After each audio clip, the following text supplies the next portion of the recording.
Clínicas jurídicas.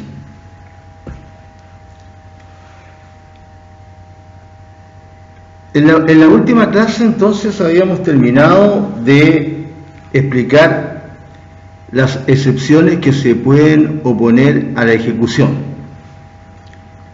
Entonces, ahora lo que nos queda es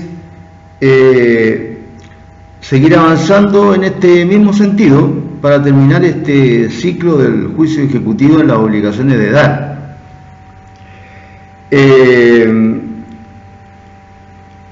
Y vamos a hablar entonces de los escritos, y conjuntamente con los escritos que deberían ir haciéndose vamos a explicar un poco más el procedimiento para que les quede absolutamente claro, porque como dije en un comienzo, la justificación de esta materia en el aspecto civil radica en el hecho de que la mayoría de los juicios que se tramitan en los tribunales, en los juzgados de letras de Arica, son juicios ejecutivos de estas características.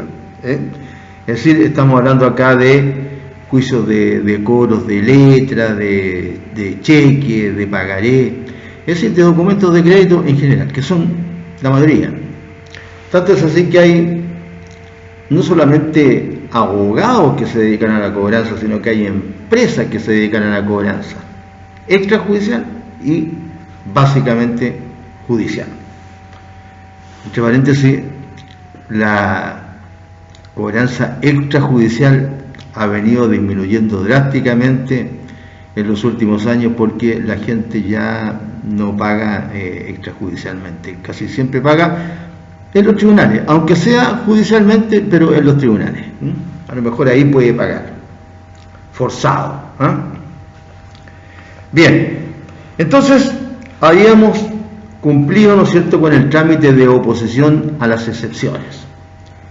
Y ese trámite, ¿no es cierto?, entonces, ¿cómo lo podemos sumar? Aquí vamos a hablar del escrito ahora de este trámite de oposición a las excepciones.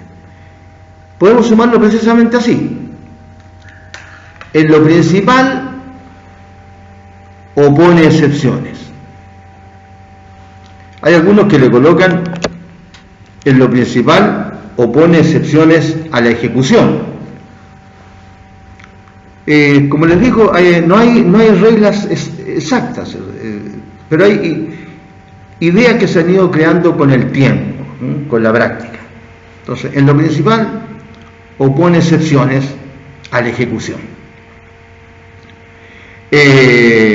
Normalmente, así como ocurre en el juicio ordinario, este va a ser el primer escrito del demandado, que ahora se llama ejecutado, ¿no es cierto? Bien. Entonces, normalmente acá vamos a tener que designar patrocinio y poder. Entonces, acá, antes de la designación de poder, en el escrito va a haber que cumplir con ese trámite tan importante que es el de señalar los hechos y los medios de prueba de que intenta valerse el ejecutado. Así que el 465. Todas las excepciones deberán ponerse en un mismo escrito, expresándose con claridad y precisión los hechos y los medios de prueba de que el deudor intenta valerse para acreditarlas. Hechos y medios de prueba. Entonces, normalmente el escrito va a ser en lo principal, opone excepciones a la ejecución.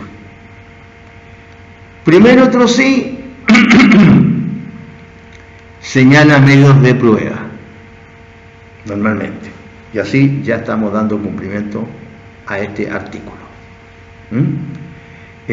Porque, ¿no es cierto?, ya al oponer excepciones estamos dando cumplimiento a señalar los hechos con los que el deudor ejecutado intenta valerse. Ahora en el otro sí estamos dando cumplimiento a esta otra exigencia, señalar los medios de prueba. También podría señalarse en lo principal, pero la práctica no hace que nosotros les propongamos que lo hagan en un otro sí, porque queda más claro, nada más que por eso. Entonces tenemos ahí señalado también ya los medios de prueba.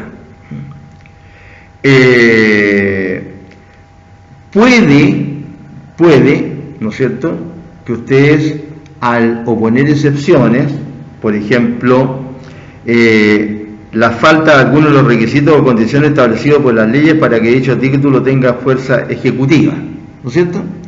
Ahí nosotros señalamos que podría haber ocurrido que el ejecutante no hubiera completado el impuesto que debe llevar un título de crédito, por ejemplo. Y entonces ustedes podrían querer que el tribunal, ¿no es cierto?, viera el título de nuevo. Se supone que ya lo vio, pero que lo vea de nuevo, porque usted a lo mejor el título puede que tenga puesto las estampillas de impuesto, pero a lo mejor puede que el impuesto no esté completo.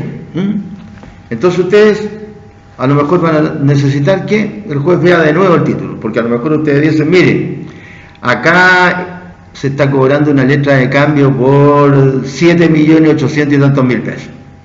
Entonces, el 0,01%, que era, me recuerdo hasta la última vez que sea algo así, que debe llevar la letra, es tanto. Pero ocurre que el título no cumple con contener esa suma en estampilla, sino que contiene menos suma en estampilla. Entonces pueden ustedes pedirle al tribunal ahí que, trayendo el título a la vista, certifique, por ejemplo, que tiene tal o cual, ¿no es cierto?, número de estampilla y por tal valor. Entonces ya tendríamos, en lo principal, opone excepciones a la ejecución. En el primer otro sí señala los medios de prueba para acreditar las excepciones. En el segundo otro sí solicita se certifique trayendo a la vista el título. Solicita se certifique trayendo a la vista el título. Y en el tercer otro sí van a tener que designar abogado patrocinante. ¿Por qué? Porque resulta que para abogado patrocinante y apoderado, ¿no es cierto? Porque resulta que en el artículo 4 del mismo Código de Procedimiento Civil, título 2 de la comparecencia en juicio, se señala, artículo 4, toda persona que vea comparecer en juicio a su propio nombre o como representante legal de otra, deberá hacerlo en la forma que determine la ley. Toda persona que vea comparecer en juicio a su propio nombre o como representante legal de otra, deberá hacerlo en la forma que determine la ley. Y acá nos hace una referencia a este artículo, y nos dice, véanse los artículos 1 y 1 transitorio del decreto de ley 3621 de febrero del 81, y véanse también el artículo 398 del Código Orgánico de Tribunales, que son los casos, ¿no es cierto?, en que se refieren al patrocinio y al poder, al patrocinio y al poder, y también los casos en que se puede litigar sin abogado. Nos está diciendo, vaya a ver estas disposiciones para que esté seguro de si en este caso necesita, como se llama, obligatoriamente el patrocinio de abogado y de un mandatario judicial. Entonces, la ley sobre comparecencia en juicio aparece en el artículo 131, en la página 131 de este mismo Código de Procedimiento Civil, en la página 131, que tiene muy poquitos artículos, pero es necesario siempre tenerla en cuenta. Porque dice esta ley 18.120, que establece normas sobre comparecencia en juicio y modifica los artículos 4 del Código de Procedimiento Civil y 523 del Código Orgánico de Tribunales. ¿Qué dice? Porque estamos hablando, ¿no es cierto?, del escrito del ejecutado, que normalmente va a ser el primer escrito que va a presentar en el juicio.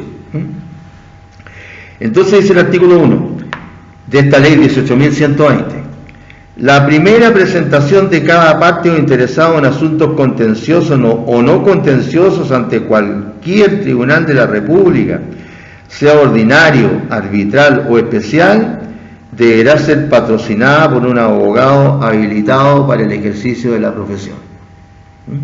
Abogado habilitado. Entonces a ustedes les van a pedir que acompañen su patente municipal, porque eso acredita que ustedes están habilitados. Los tribunales acostumbraban, no sé ahora cómo será, los tribunales acostumbraban a pedirle a uno, básicamente los juzgados de derecho, los 3 juzgados de derecho acá en Arica, y me imagino que en Santiago sería lo mismo, en otros lados, acostumbraban a pedirle a los abogados una copia de la patente, una fotocopia. Primero era una fotocopia autorizada, después fotocopia. Bueno, no sé, eso ya es cosa del ministro de Fe, ¿no es cierto?, del tribunal. Entonces ustedes acreditan que son abogados habilitados para el ejercicio de la profesión. Esa patente, ¿cómo la consiguen? Miren, hasta los datos que les doy por si no lo saben. La patente ustedes la consiguen yendo primero al Servicio de Impuestos Internos, donde tienen que hacer iniciación de actividades. Iniciación de actividades. Entonces, cuando ustedes ya están autorizados para iniciar actividad, ahí le dan un papelito, ¿no es cierto?, y con ese ya pueden ir a la municipalidad y sacar su primera patente y pagarla. Y entonces ya cuando usted está tramitando tiene que presentar su patente. La patente semestralmente era algo así como 50.000 pesos. No sé en cuánto estará ahora. Y esto también está directamente relacionado con estos autos acordados que empezaron a crear esta presuma, donde nos indican señalar el nombre del abogado demandante en la presuma. ¿Por qué? Porque con eso, ¿no es cierto?, el Servicio de Impuestos Internos va a saber los casos que hemos presentado ante los tribunales. Bien simple. Y ahí, si quiere averiguar el del ejecutado, también lo va a poder hacer, los casos del ejecutado. Pero por lo menos la obligación de la presuma era señalar al ejecutante, porque el ejecutante y el abogado del ejecutante no tienen por qué saber cuál es la patente, cuál es el abogado que va a designar el demandado. Todavía no se sabe. Así que así es como cumplen con esto. Deberá, artículo 1 de la ley 18.120, deberá ser patrocinada por un abogado habilitado para el ejercicio de la profesión. Esta obligación se entenderá cumplida por el hecho de poner el abogado su firma, indicando además su nombre, apellidos y domicilio. Sin estos requisitos no podrá ser proveída y se tendrá por no presentada para todos los efectos legales. Las resoluciones que al respecto se dicten no serán susceptibles de recurso alguno. Acá nos está hablando, ¿no es cierto?, del patrocinio del abogado, cómo se constituye. No nos está diciendo que esté habilitado para el ejercicio de la profesión exhibiendo su patente, pero esto está en otra ley que dice relación con el pago de impuestos. Después sigue hablando, ¿no es cierto?, hasta cuándo mantiene el patrocinio del abogado, etcétera. Y después el otro artículo importante acá es el artículo 2, que enumera algunos de los casos, ¿no es cierto?, en donde no hay necesidad de ser patrocinado por un abogado habilitado. Y en el artículo 2 de esta ley 18.120 sobre comparecencia en juicio se señala: ninguna persona, salvo en los casos de excepción contemplados en este artículo o o cuando la ley exija la intervención personal de la parte, podrá comparecer en los asuntos y ante los tribunales a que se refiere el inciso primero del artículo anterior, sino representada por un abogado habilitado para el ejercicio de la profesión, por procurador del número, por estudiante actualmente inscrito en tercero, cuarto, quinto año de las escuelas de Derecho y las facultades de Ciencias Jurídicas y Sociales, alguna de la universidad autorizada, o por egresado a esa misma escuela hasta 3 años después de haber rendido los exámenes correspondientes. La autoridad universitaria competente certificará a petición verbal del interesado el hecho de estar vigente la matrícula o la fecha del egreso en su caso. La exhibición del certificado respectivo habilitará al interesado para su comparecencia. Ahí tienen ustedes su certificado para ser procurador, ¿no es cierto? Jus postulante. Tercero, cuarto y quinto cursando o 3 años después de egresado. Nada más. Ahí se acaba el jus postulandi para ser procurador. Y aquí se dice con qué se acredita. Después habla de que las corporaciones de asistencia judicial podrán designar como mandatario a los egresados, etcétera. Para la iniciación y secuela del juicio podrá, sin embargo, solicitar, etcétera, etcétera. Va hablando ya de materias que dicen relación con el patrocinio. Con el patrocinio. El poder está en el artículo 6 del Código de Procedimiento Civil. Si al mandatario serán conferidos todas o alguna de las facultades del artículo 7, la parte firmará con aquel los escritos que digan relación con tales facultades ante el secretario del tribunal o el jefe de la unidad administrativa que tenga a su cargo la administración de causa en el caso de los juzgados de garantía y de los tribunales de juicio oral en lo penal. Bien. Y después hay un par de normitas que son importantes de traer en cuenta, por decirlo así, porque tienen que ver con el ejercicio de su profesión de abogado en el futuro. Dice el artículo 3, que está en relación con el artículo pertinente del Código Penal, que es el 213, parece. Dice el artículo 3, el que sin ser abogado ejecutare cualquiera de los actos a que esta ley se refiere incurrirá en la pena de reclusión menor en su grado mínimo a medio. Es decir, está ejerciendo, ¿no es cierto?, la labor de un abogado, está ejerciendo ilegalmente la profesión de abogado. Y el artículo 3, inciso 2, dice, en la misma pena incurrirá el que, sin tener alguna de las calidades que sean el inciso 1, el artículo 2, represente a otro en un asunto contencioso o no contencioso que no sea de los expresamente aceptados por la presente ley. Es decir, se trata de cualquiera persona que represente a otro en los casos en que no estén exceptuados, o sea, cuando no se necesite, o sea, no se acredite el patrocinio del poder como corresponde.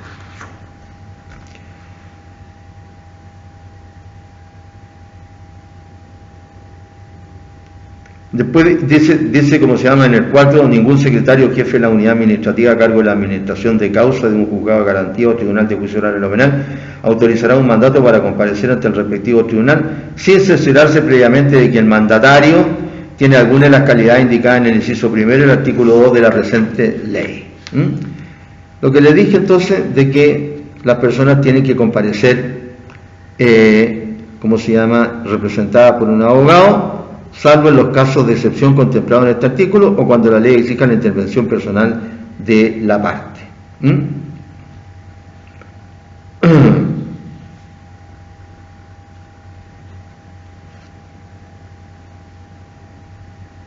Bien.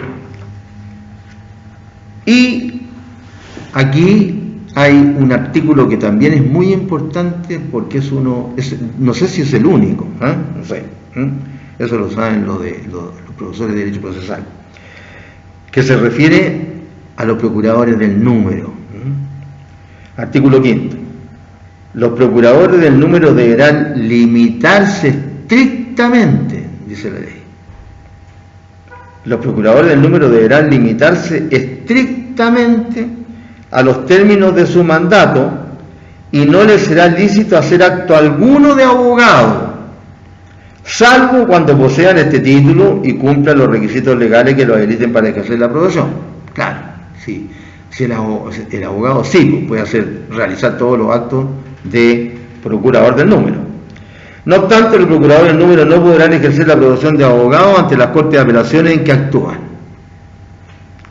La contravención a este artículo será castigada con multa de 2 unidades tributarias mensuales y remoción en caso de reincidencia, que acordará el Pleno de la respectiva Corte de Apelaciones, la que será apelable dentro del tercer día ante el Tribunal Superior, el que resolverá de plano en cuenta, sin otra formalidad que esperar la comparecencia del recurrente. Bueno, yo no sé si en alguna ocasión a ustedes, porque esto de repente, ¿no es cierto?, lo cuento también en otros ramos, no sé si le he dicho que por lo menos mientras yo tramitaba, había un procurador del número que ejercía ilegalmente la profesión de delegado, la ejerció durante todo el tiempo que yo lo conocí, y que lo único que no hizo fue alegar en la corte, ¿no? Pero hacía defensa de juicios civiles, penales, etcétera, etcétera, etcétera. De hecho, se le limitó el ejercicio de la profesión ilegítima de abogado a este procurador, como a los otros que hacían lo mismo en otros lugares, por los juicios orales, porque no permiten ahora que una persona que no sea abogado comparezca en estrados, es decir, en los juzgados de familia. Tiene que ser un abogado el que está sentado al lado del demandante o del demandado. En los juzgados del trabajo, lo mismo. Tiene que estar sentado un abogado al lado, como se llama, el demandante o el demandado. Y en los juzgados de garantía y en los orales penales, lo mismo. En los juicios civiles todavía se puede hacer esta maroma de que un procurador, que lo único que tiene que hacer es llevar los escritos materialmente a un tribunal para que le pongan el timbre, qué sé yo, pero no hacer la defensa a él intelectualmente, ¿me entienden? Así que tengan en cuenta este articulito el artículo 5 de esta ley 18.120 sobre comparecencia en juicio. El artículo 6 se refiere a los notarios, a los archiveros y a los conservadores y a los empleados de estos funcionarios.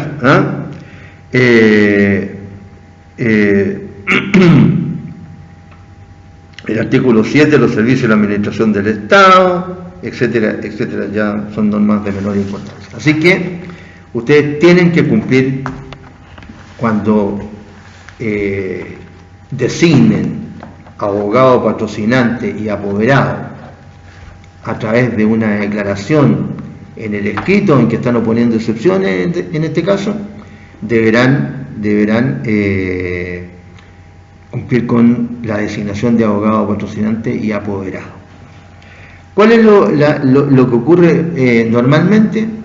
Que al abogado que se designa como patrocinante también se lo designa mandatario judicial, es decir, procurador del número en el fondo. Y se cumplen con las dos cosas al mismo tiempo. Entonces tenemos, en lo principal, opone excepciones a la ejecución. Primero, otro sí, solicita se certifique trayendo, primero otro sí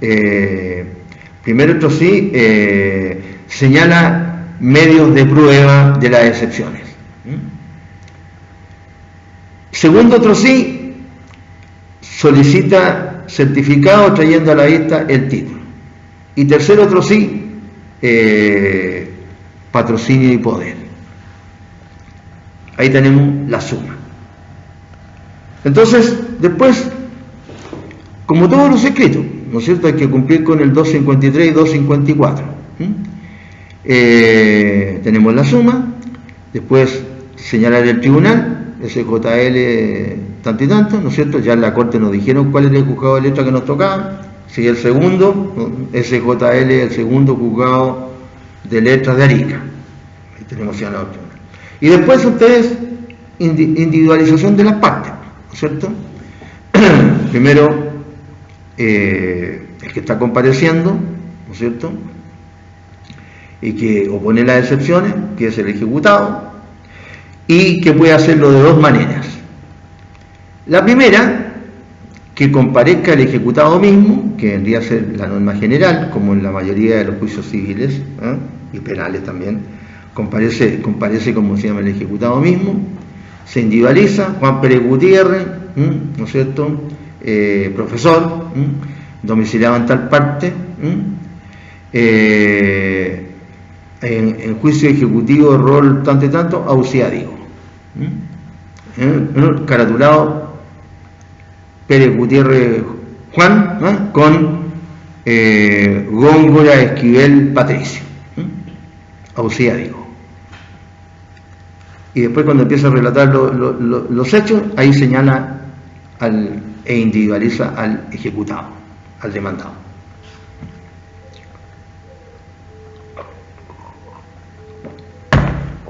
Al ejecutado. Bien. Y entonces, en el cuerpo del escrito ya tenemos individualizar al ejecutante, ¿no es cierto? Tenemos la suma, el tribunal, la individualización del ejecutante, y normalmente en el cuerpo de este escrito, después de que auxía digo, hay otro que le coloca auxía con respeto digo, auxía respetuosamente digo, etc. Cuando se empieza oponiendo excepciones, normalmente se dice: he sido demandado ejecutivamente por la suma de tanto y tanto, en virtud de un título ejecutivo, letra de cambio que habría sido suscrita en tanto, y ahí ustedes van individualizando la letra,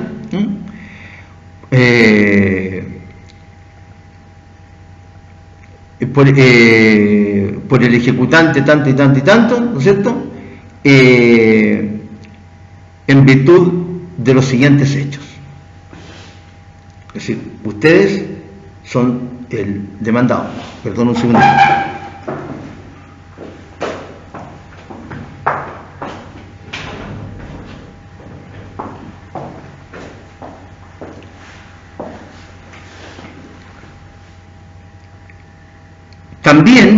También, como les digo, aquí no hay fórmulas sacramentales, como ustedes son el demandado, se me había olvidado decirles que ya tenían el nombre del ejecutante, ¿no es cierto? Entonces, lo normal también es que uno, cuando pone excepciones, empiece diciendo, digo, he sido demandado ejecutivamente por don tanto y tanto, ¿no es cierto?, en virtud de un título ejecutivo, y colocan ahí cheque, letra o pagaré generalmente, por la suma de tanto y tanto, señalándose que el título está vigente, la acción ejecutiva no está prescrita y la deuda es líquida. No obstante, opongo a la ejecución la excepción, no sé, pues hay 18 excepciones acá, ya las analizamos, ¿no es cierto? Opongo a la ejecución la excepción del número 1 del artículo tanto, o el 2, qué sé yo, ¿no? Y también la del 7, la falta de algunos de los requisitos, en virtud de los hechos siguientes. Y entonces ustedes ahí empiezan a narrar,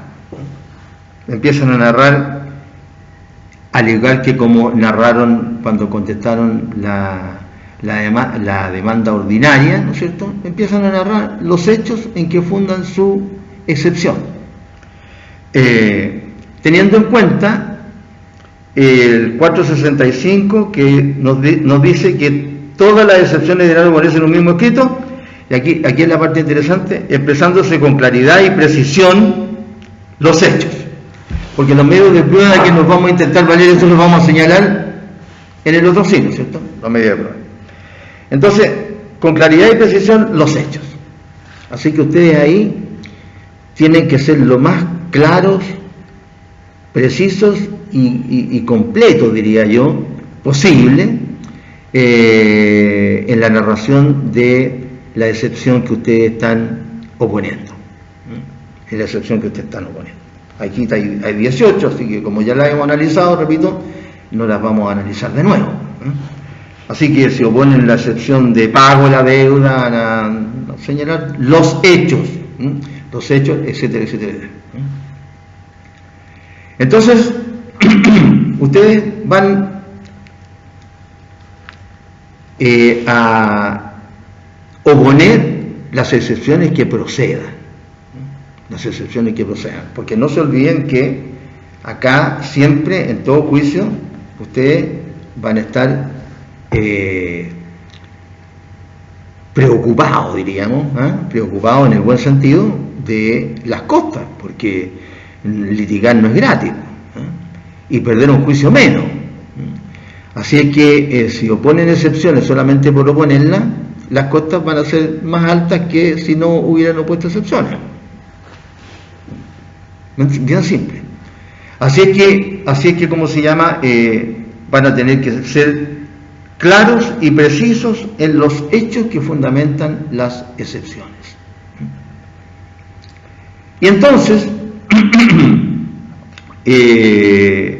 ustedes ahí, después que señalan clara y precisamente los hechos que fundan cada excepción, ahí mismo, después de los hechos, ustedes ahí señalan el derecho de cada excepción. Estos hechos, ¿no es cierto?, encuadran o están enmarcados, como ustedes quieran, ¿no es cierto?, en la disposición número tanto del artículo 464 del Código de Procedimiento Civil, que señala tal cosa, que es la excepción. Si hay alguna duda al respecto de los hechos que harían procedente la excepción correspondiente al numeral que ustedes están señalando, pueden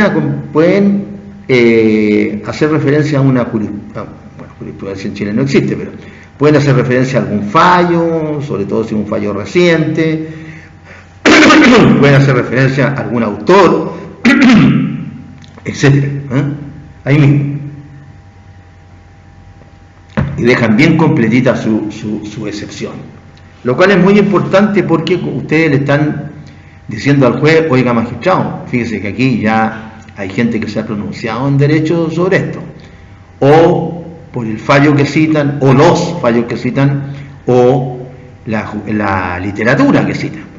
Esto ya se analizó, le están diciendo al juez que no ocurre cuando ustedes no dicen nada y le dejan solamente al juez que decida. Es decir, cuando uno no dice nada, el juez decide por su propio mérito, ¿no? Él citará su propia jurisprudencia, él estará convencido por su propia literatura, etc.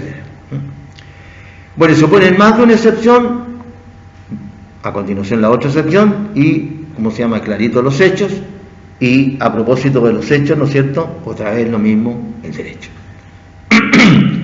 Y si no tienen en qué apoyarse en jurisprudencia o ¿cómo se llama?, en literatura, bueno, si es tan claro, simplemente señalan la disposición, ¿no?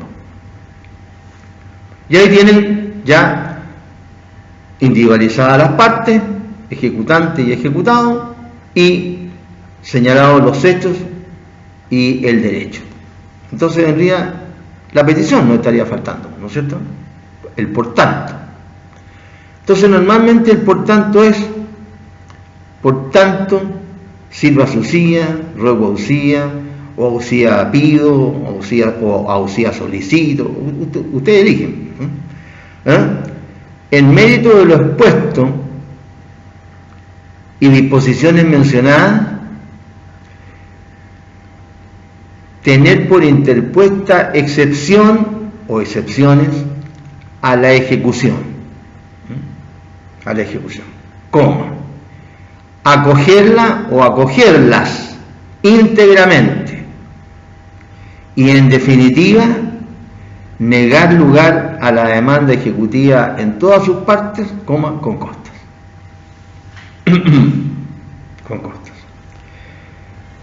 En muchas ocasiones solamente se coloca Por tanto, sirve a su CIA tener el mérito de lo expuesto y disposiciones invocadas o disposiciones expuestas, tener por opuestas excepciones a la ejecución, admitirlas a tramitación y, en definitiva, negar lugar a la ejecución con costas. Sí, solamente a veces se colocan, y en definitiva, negar lugar a la ejecución con costas.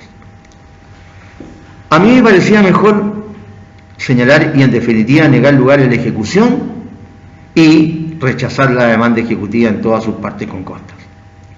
¿Por qué? Porque la ejecución va en un cuaderno distinto, ¿no es cierto?, en el cuaderno de apremio. Es consecuencia de la acción ejecutiva, correcto. Se puede entender que basta con eso, correcto. Pero si hay algo que aprendí, entre otras cosas, es que hay que ser lo más completo posible, porque realmente hay tanta teoría sobre todo, y lo que es peor, que hay jueces que acogen de repente la posición de la otra parte. Ese es el problema. Así que mejor jugar siempre a la segura y no lamentarse porque dicen ustedes después, ¿por qué no habría puesto esa frasecita además? Así que eso ya es cosa de cada uno. Y con eso tenemos lo principal del escrito de oposición de excepciones a la ejecución, listo. El primer otro sí es señalar, ¿no es cierto?, los medios de prueba con que me intento valer para probar la excepción. Hay una fórmula que cubre señalar todos los medios de prueba para no ir señalando los medios de prueba de a uno por uno, o sea, respecto de cada una de las excepciones, etc. ¿Y cuál es esa fórmula? Sirve a su sí a tener presente que me valdré de todos los medios de prueba que señala la ley para probar las excepciones opuestas a la ejecución. ¿Cómo? Es decir, instrumentos, testigos, confesión, inspección personal del tribunal, informe de perito y presunción. Es decir, señalan los 6 medios de prueba que menciona el 342. Y no tienen para qué estar señalándolo de a uno por uno, este medio de prueba y este otro para la excepción una, este otro... No, ahí tienen señalados los medios de prueba para toda la excepción. Entonces ahí tenemos, ¿no es cierto?, cumplido el primer otro sí, que era señalar los medios de prueba, porque así lo exige el 465. También pueden poner, ¿no es cierto?, primer otro sí, sirve a su sí dando cumplimiento al artículo 365 del Código de Procedimiento Civil, tener presente que señalo con los siguientes medios de prueba y siguen lo mismo que ya señalé. Pueden ponerle o no pueden ponerle, eso es cosa de ustedes. Segundo otro sí, el certificado. Sirva a su CIA, ruego CIA o a CIA pido, como ustedes quieran, traer a la vista el título que se encuentra archivado bajo el número tanto en la caja fuerte del tribunal para establecer, mediante certificado que constará en estos mismos autos, que en el título aparece pagada la suma de tanto y tanto por concepto de impuestos y nada más. Claro, y nada más. La suma que aparece pagada, porque eso es lo que puede certificar el secretario. El secretario certifica también hechos. Entonces, al certificarle la suma que aparece pagada en impuestos en el título, ustedes están diciendo, ¿no es cierto?, aparte en su escrito o en un escrito posterior, ¿no es cierto?, que es para que se declaren inadmisibles las excepciones, o en un escrito posterior, ustedes están diciendo que no está la suma completa por concepto de impuesto. Entonces ahí estarían diciendo que debería acogerse la excepción por falta de alguno de los requisitos, ¿no es cierto?, con que debe constar el título para que tenga fuerza ejecutiva absolutamente, respecto a cualquier persona. Y ahí tenemos cumplido el segundo otro sí.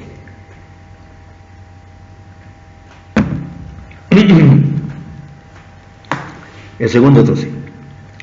Y el tercer otro sí, que es el que normalmente termina los escritos principales, que es cuando se designa abogado, patrocinante y apoderado. El tercer otro sí, entonces, simplemente es: sirve a su sí a tener presente que designa abogado, patrocinante a don tanto y tanto, ¿no es cierto? Patente municipal número tanto al día, domiciliado en tal parte. Domiciliado en tal parte.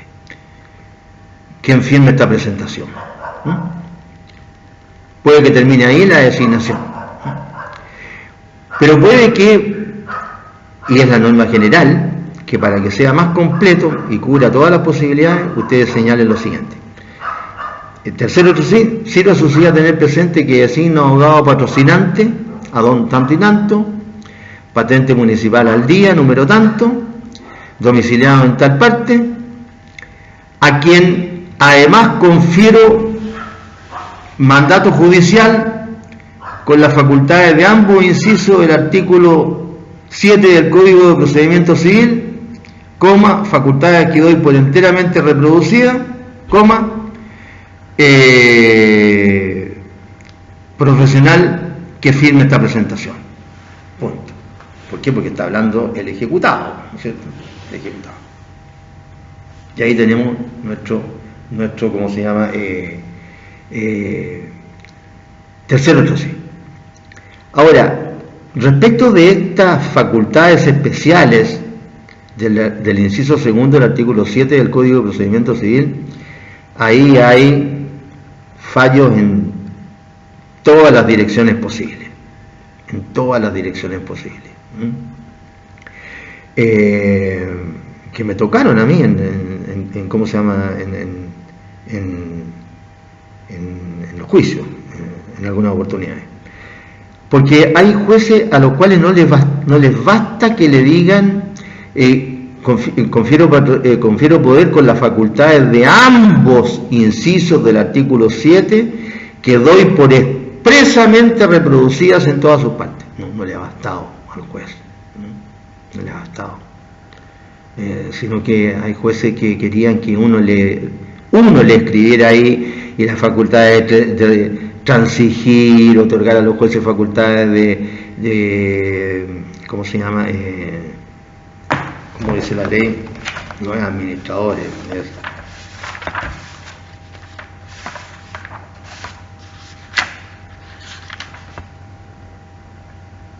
otorgar a los árbitros facultades de arbitradores, no a los jueces.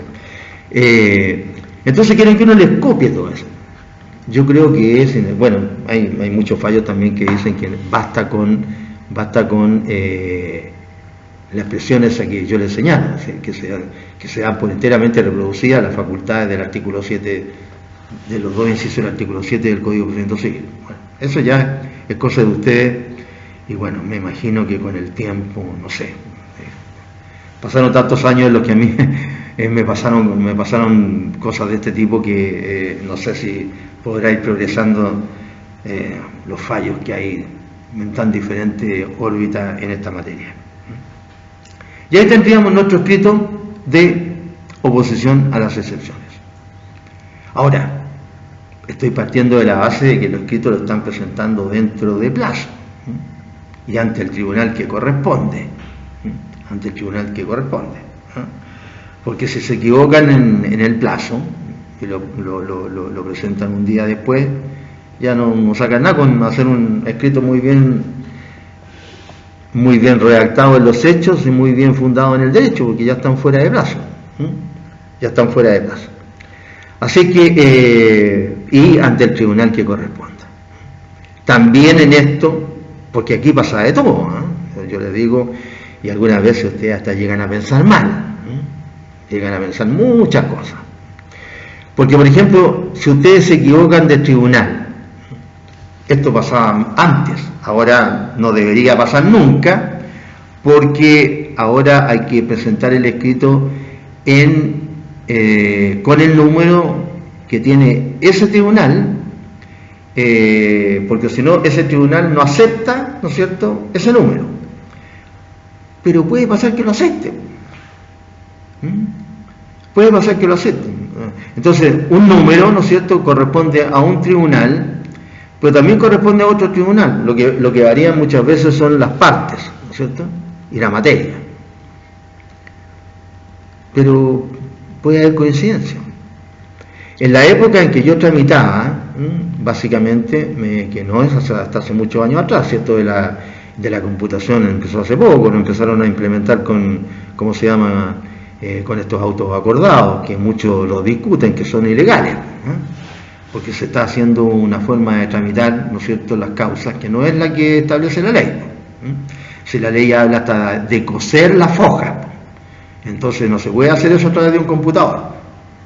Entonces es un ¿cómo se llama?, es un procedimiento creado así nomás, a la chilena, por los jueces.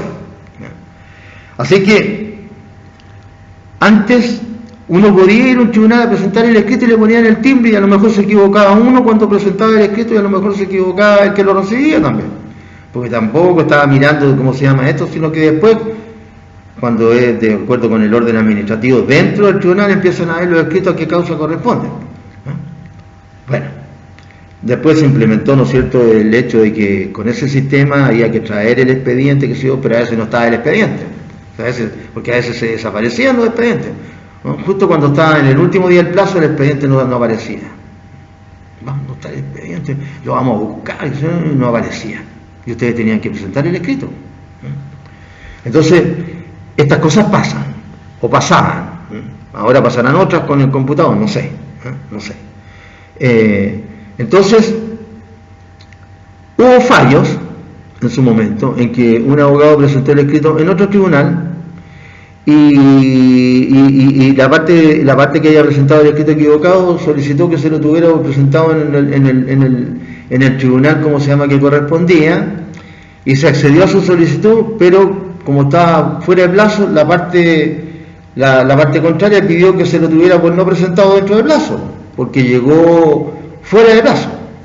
Bueno, se fue a la corte en esa oportunidad y la corte dijo que en ese caso procedía que se tuviera, ¿cómo se llama?, por presentado en el tribunal que correspondía, a pesar de que se había equivocado la persona y lo había presentado en otro.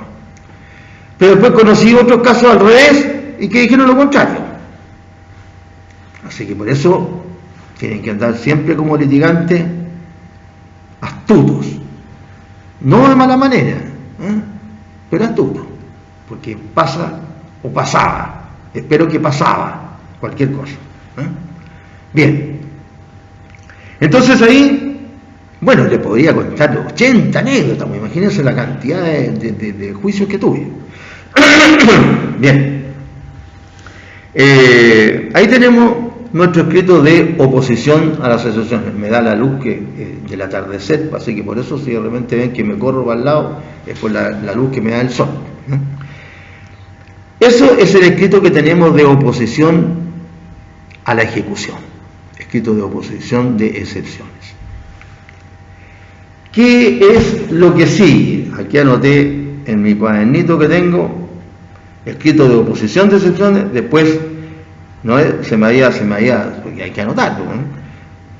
¿Qué es lo que viene después?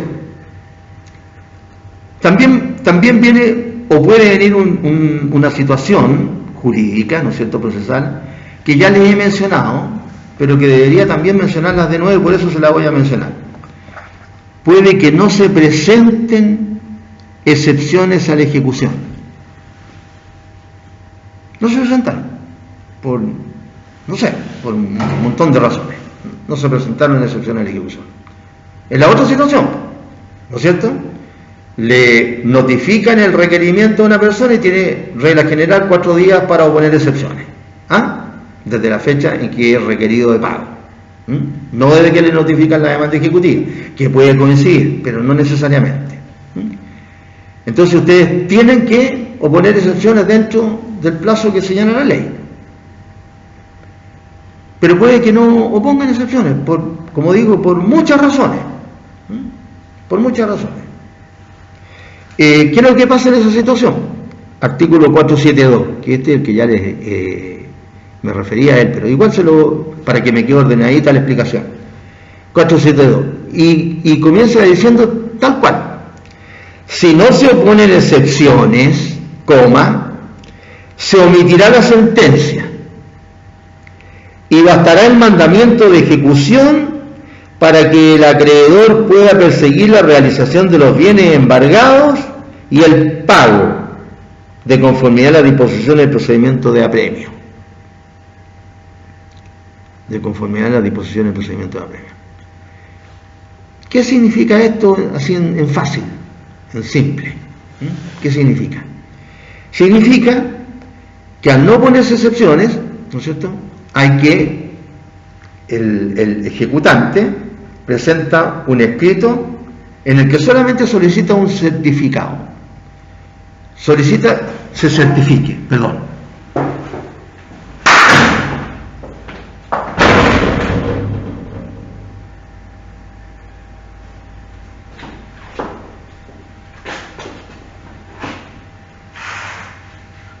¿Sapo?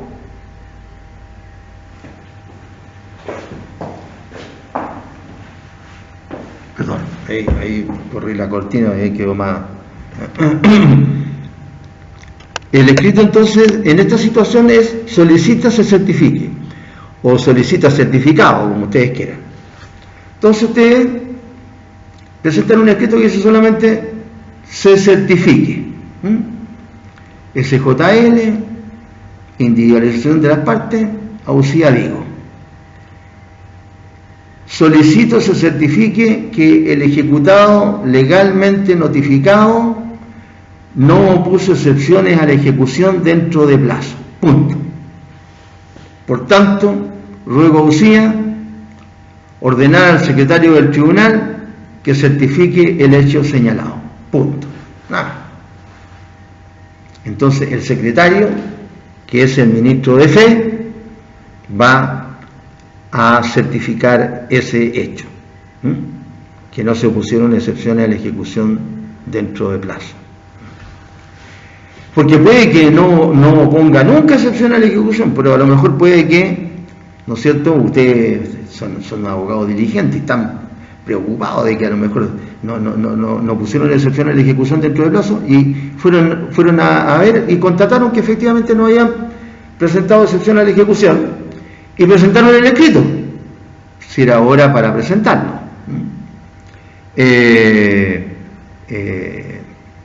La verdad que ahora no tengo mucha experiencia con el sistema computacional, si los escritos se pueden presentar durante todo el día, da lo mismo presentarlo en la mañana, en la tarde o en la madrugada, no sé.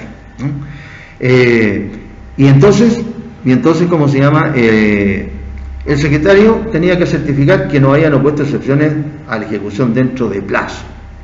Claro, porque podía llegar después el escrito a lo mejor en que el ejecutado oponía excepciones. Así que ese es el trámite siguiente. El trámite siguiente. El caso de que no se opongan excepciones a la ejecución.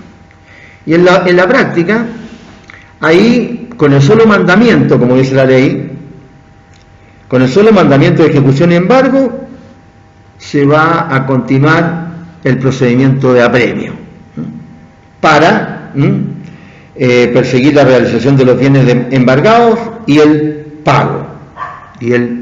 ¿Sí? Básicamente va a seguir como se llama el puro cuaderno de apremio, que es lo que está diciendo en el fondo. Solamente el procedimiento de apremio. Esa es la situación.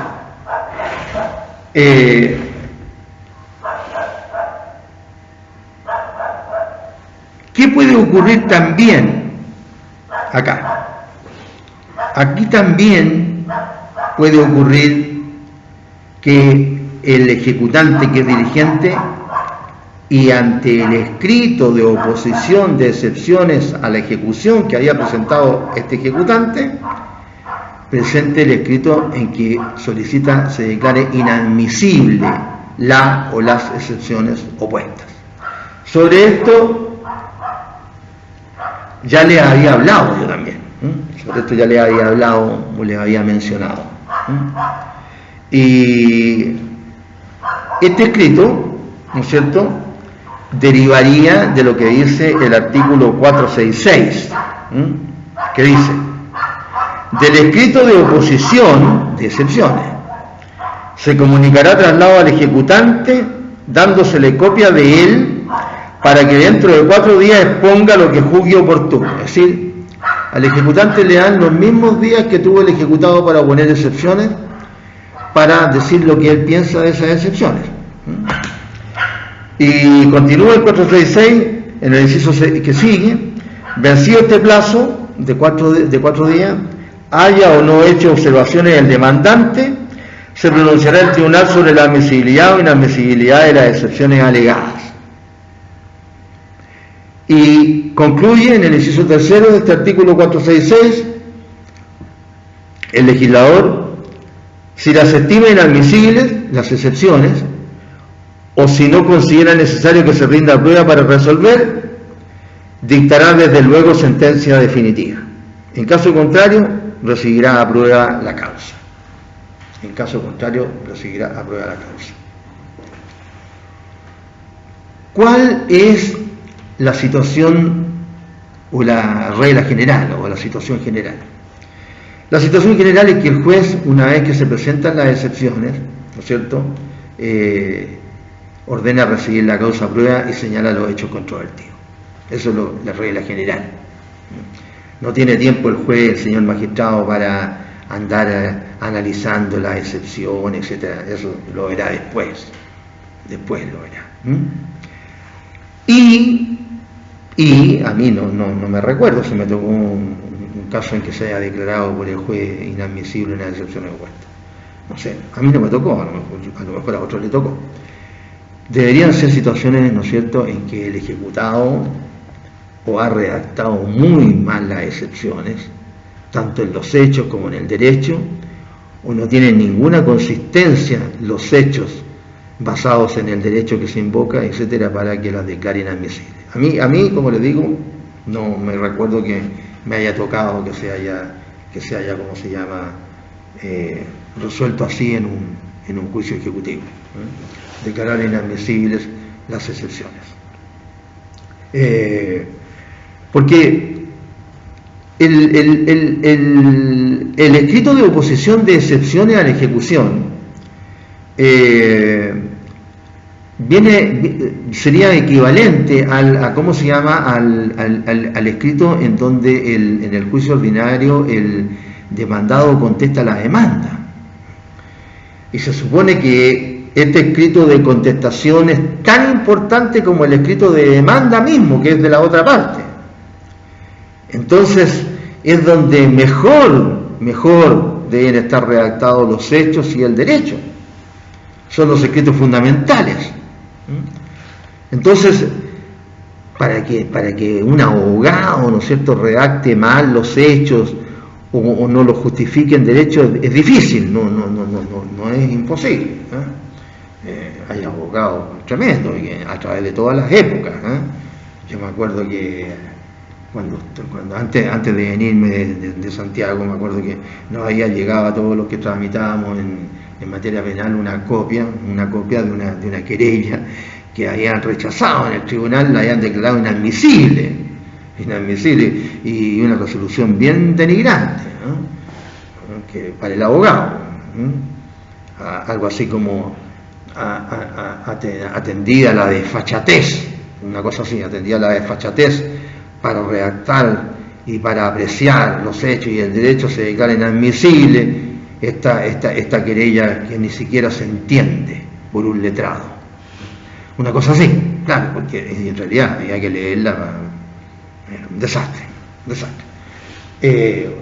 Me imagino que no habrá sido redactada por un abogado, me imagino. Bueno.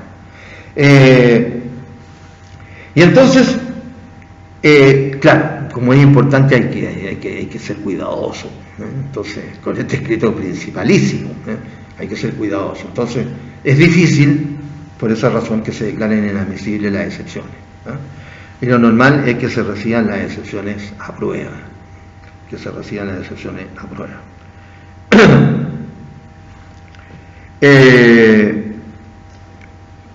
Tenemos entonces que esa sería la regla general.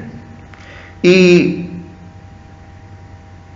después, en relación con el procedimiento, el artículo 468 señala que cuando haya de recibirse a prueba la causa, el término para rendirla será de 10 días.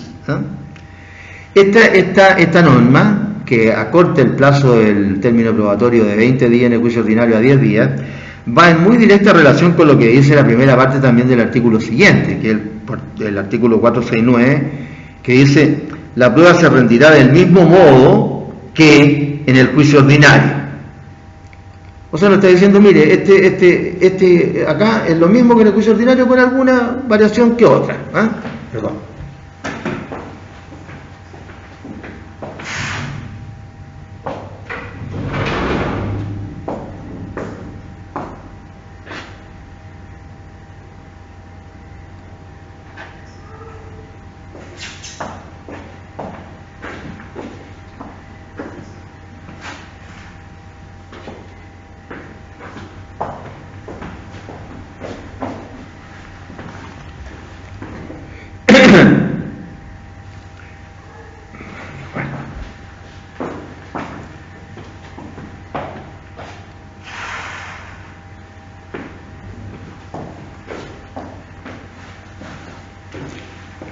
Con alguna variación que otra. Ahora, en el artículo 469 se señala: la prueba se rendirá del mismo modo que en el juicio ordinario, y el fallo que se dé lugar a ella expresará los puntos sobre que deba recaer. Vencido el término probatorio, quedarán los autos de la Secretaría por espacio de 6 días a disposición de las partes antes de pronunciar sentencia. Durante este plazo podrán hacerse por escrito las observaciones que el examen de la prueba sugiera, y una vez vencido hayanse no presentado escritos y sin nuevo trámite, el tribunal citará a las partes para oír sentencia. Entonces, se declaran las excepciones, ¿no es cierto?, normalmente admisibles, y en la misma resolución el juez, cuando dice se declaran admisibles las excepciones, bueno, primero la fecha, ¿no es cierto?, se declaran admisibles las excepciones opuestas, y se señalan los siguientes puntos, se señalan como puntos de prueba los siguientes, 2 puntos. Y normalmente se ponen las mismas, ¿no es cierto?, los hechos en que se fundan las excepciones que se han opuesto. Dependiendo de la excepción que se haya opuesto, se adecúa, ¿no es cierto?, la relación de los hechos para ello.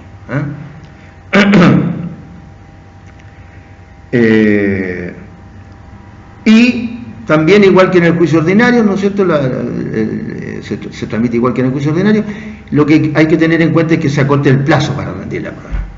Se acorta el plazo para rendir la prueba. Y este plazo va a ser menor, en vez de ser de 20 días, van a ser 10 días. La prueba es la misma: instrumentos públicos, privados, testigos, confesión, impresión personal del tribunal, informe perito y presunciones. La misma. Pero tiene menos días, ¿no? Tiene menos días. Y también existe el trámite de observaciones a la prueba, igual que en el juicio ordinario.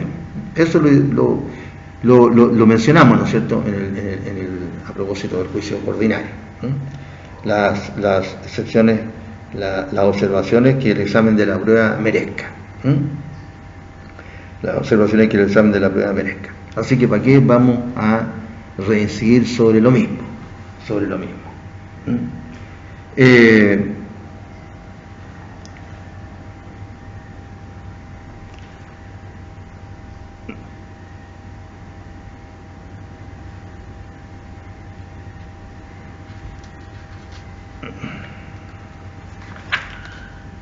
En relación con la apelación, ¿no es cierto?, que se puede interponer en el juicio ejecutivo, rigen las normas generales, y entonces ustedes, y a ella se refiere además aquí, que era lo que estaba buscando, el artículo 475 del Código señala: si se interpone apelación de la sentencia de pago, no podrá procederse a la ejecución de esta sentencia pendiente el recurso, sino en caso que el ejecutante caucione las resultas del mismo.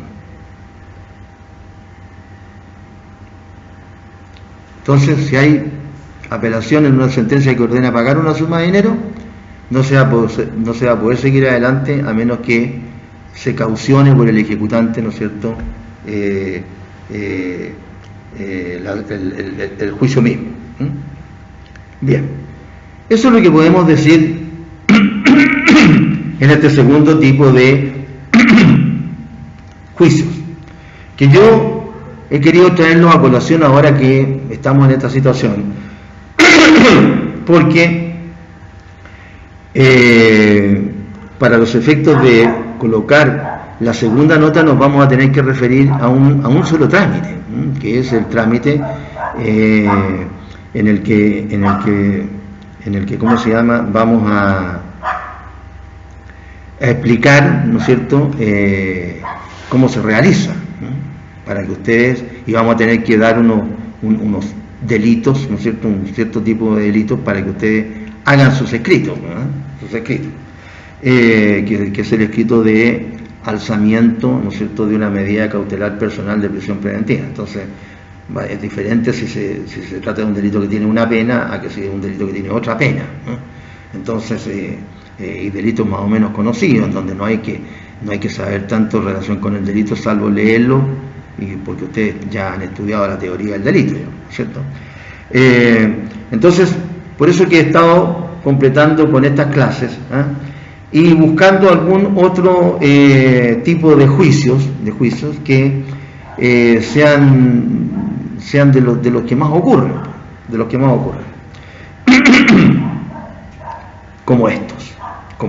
Hay otros procedimientos especiales, hay varios otros tipos de procedimientos especiales, más allá del procedimiento ejecutivo por obligación de dar, también están los por obligaciones de hacer, etcétera, o de no hacer, pero el procedimiento casi es el mismo, con la diferencia que lo que se pretende, pues, la prestación ya no va a ser de dar, sino que va a ser de hacer o de abstenerse, de no hacer.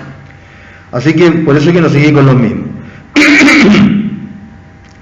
Lo que no le hablé, pero que también puede haber en el juicio ejecutivo, por obligaciones de dar, lo que también puede haber son las tercerías, ¿no es cierto? Puede que comparezca un tercero, ¿no es cierto?, en el juicio.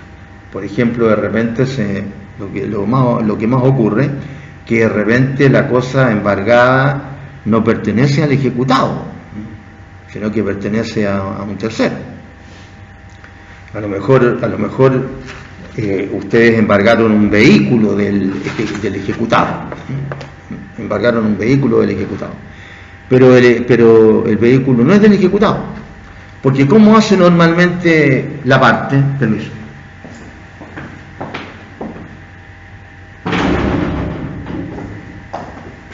¿Cómo hace normalmente la parte para poder embargar un vehículo? Es muy fácil. Ustedes cuando van a ¿cómo se llama?, a entablar una demanda ejecutiva, lo primero que tienen que averiguar es si el ejecutado tiene bienes, para poder embargarle bienes.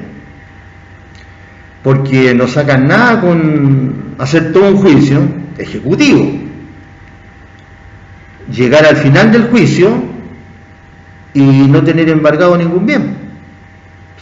¿Para qué van a tramitar el juicio? Porque el juicio significa no solo tiempo, sino que significa gasto. Entonces, ¿qué van a hacer ustedes ahí?